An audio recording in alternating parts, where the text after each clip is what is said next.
Nakakalungkot lang, mga kapatid, no? Merong mga sa panahon natin ngayon, kung titingin ka sa paligid, maraming mga anak na kung labanan yung kanilang magulang, ganun-ganun na lang po. Tama po, totoo yan, di ba po? Marami sa panahon natin, nakakita nga po ako, yung nanay niya, sinasatak niya Ayun, totoo po, nakita ko yan, merong taga-sabi na ganyan. Meron namang mga anak na kung sumagot sa magulang, walang pakundangan. Hindi nila alam yung kahalagahan ng isang magulang Alam niyo mga kapatid, tayo pong mga anak, nakasalalay po sa atin yung pagpapala ng ating mga magulang. Nakalagay po sa Biblia yan, basahin po natin. Proverbs po ng 30 ng 11. Nakasalalay po yung pagpapala nila sa atin. Ayan.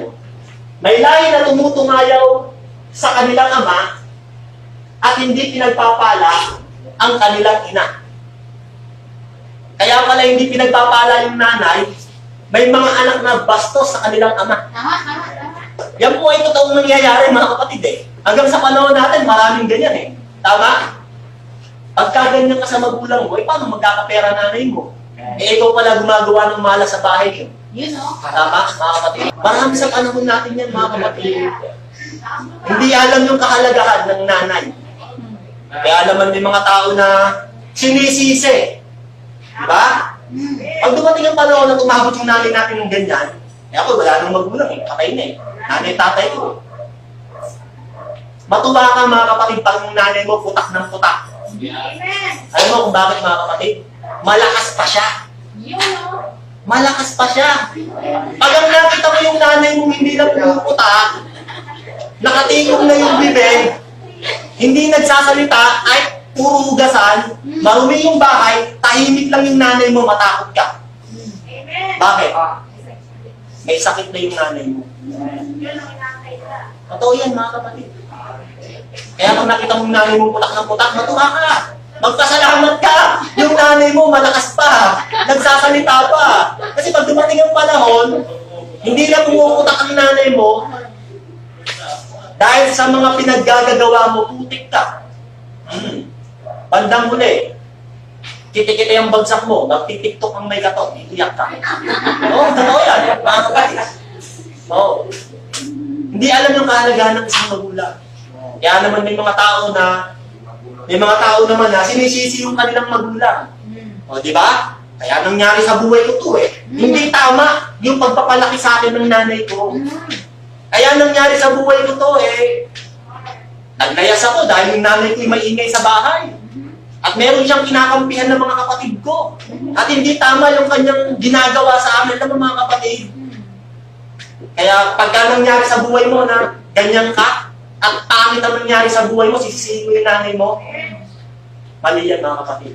Pinili mo yan. Hindi yan kasalanan ng nanay mo. Tayo ang pumili niya, kaya nangyari sa buhay mo yan, gusto mo yan. Pinili mo yan. Huwag mong sisisihin yung nanay mo na kaya ako nagkaganito dahil sa hindi tamang pagpapalaki ng nanay ko. Tama mga kapatid? Nangyayari yan. Kaya naman may mga anak na umaalis sa kanilang magulang, kumakapit sa patalim. Sinasabi ko sa inyo mga kapatid, huwag mong gagawin yan. Huwag mong iiwan yung nanay mo. Huwag kang kakapit sa patalim, unang-una. Pag kumapit ka sa patalim, masusugatan ka. Patalim yung kinakita mo Tama mga kapatid, kumapit ka sa hawakan. Hindi hawakan, nanay mo. Tama mga kapatid. Merong mga tao na sinisisi yung kanilang magulang Kaya nangyari sa akin ito, sa Bible ba yan, Sir Mano? O sige, John 19 ng 1. John 9 ng 1. Tignan natin. Huwag mong sisihin yung nanay mo. Kung ano mang nangyari sa buhay mo, hindi kasalanan ng nanay mo yan.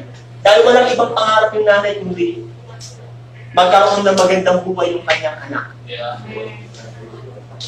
Yan ay ng 1. At sa pagdaraan niya, ay nakita niya ang isang lalaking bulag mula sa kanyang kapanganakan. Talata po ng 2. At itinanong sa kanya ng kanyang mga alagad na nagsasabi, Rabi, sino ang nagkasala?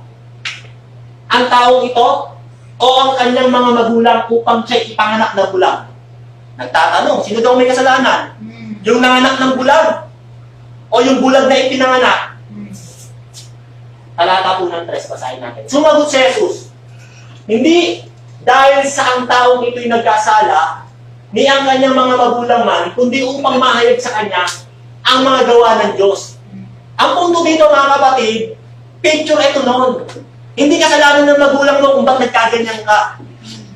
Kasi ang gusto ng Diyos, mahayag sa'yo yung mga gawa ng Diyos, yung kanyang kalooban. Pero kung pinili mong maging bastardo, suwail, bastos na anak, walang pag-ibig sa magulang, ikaw ang pumili niyan. Hindi ayan ang gusto ng Diyos.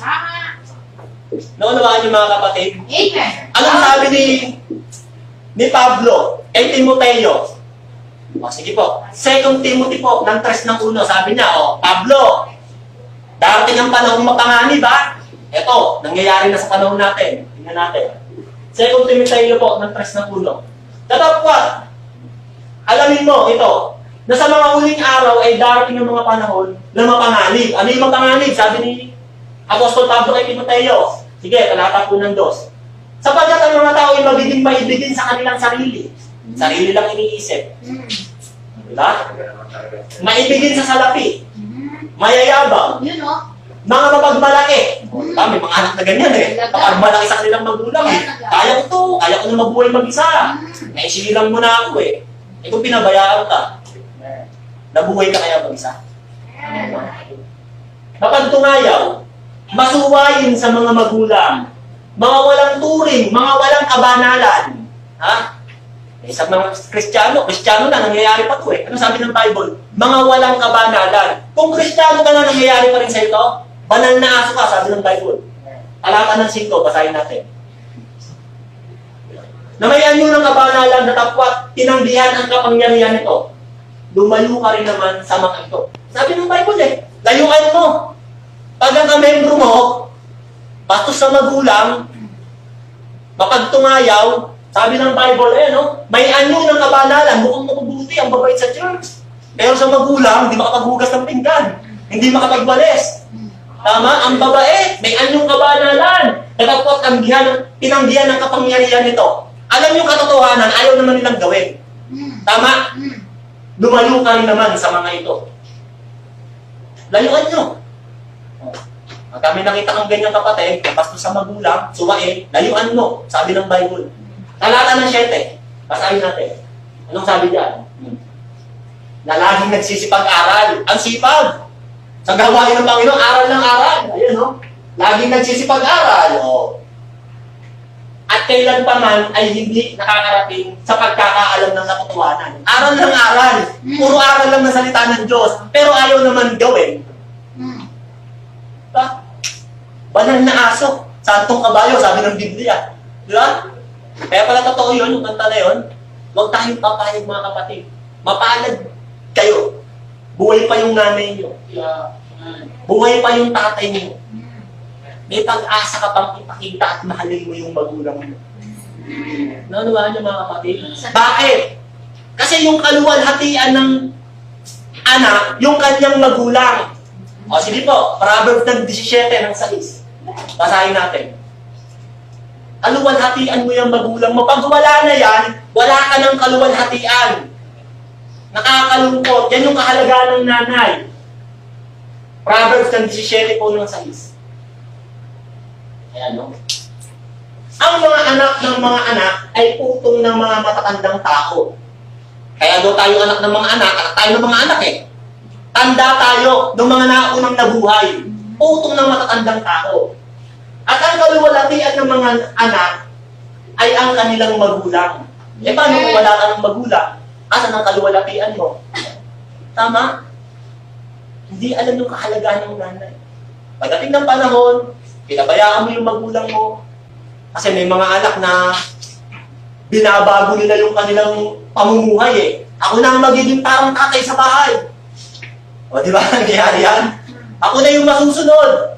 Wala na akong pakialam sa utos ng nanay ko. Ako na ang magdidesisyon ngayon kung ano ang gagawin. Maraming mga anak magagaling pa sa nanay eh. Mas matatalino pa eh. Kung makapagsalita, parang siya yun ng anak eh. Siya ang tatay eh. Walang pagpapasakop eh. Tama? Nakasulat pa rin yan sa Bible. Proverbs 22 ng 28. Sige, basahin natin. Huwag mong baguhin ang dating buo ng lupa na inilagay ng iyong mga magulang. Magulang mo masusunod, hindi ikaw. Tama. Huwag mong babaguhin. Lakas. Naunawaan mo? Loud and Pag clear. ikaw Kristiyano ka na, wala pa rin pagbabago sa buhay mo, palasabit ka pa rin sa magulang mo, bastos ka pa rin sa magulang mo, Yun lang. makagtungayo ka pa rin sa ama mo, eh pinabayaan ka na ng Diyos. Roma ng 1, 28, basahin natin. Ano bisa tayo pulo? Pinabayaan ka na. O, sige. Roma 1 ng 28. Ayan o. Palibasay. Hindi nila minagaling na kilalanin ang Diyos. Ibinigay sila ng Diyos sa isang mahalay na pag-iisip upang gawin yung mga bagay na hindi na nararapat. Binigay ka na ng Diyos sa mga mahalay na pag-iisip, pinabayaan ka na. 29. Yun, basahin natin. Nandiyan ba yung magulang?